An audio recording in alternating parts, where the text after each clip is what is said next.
Pangulong Gloria Macapagal-Arroyo bilang Congresswoman sa Pampanga. Anong masasabi mo sa kanyang pagtakbo?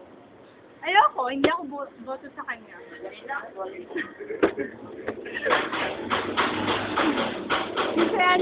tawag yan, wala naman siya nagawa sa sa bansa natin.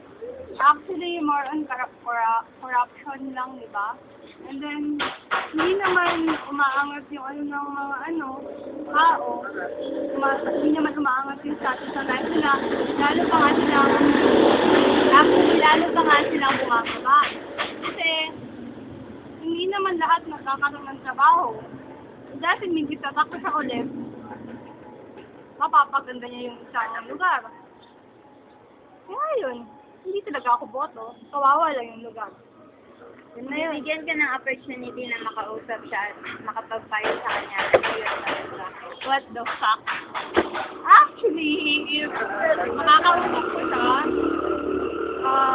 sasabihin ko sa kanya, saan niya dinala yung pera? Anong ginawa niya? Saka, saan niya nakakita ng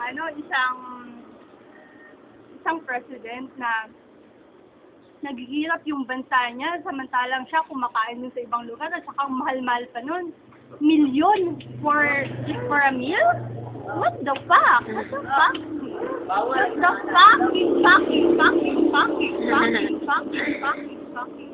Chapa.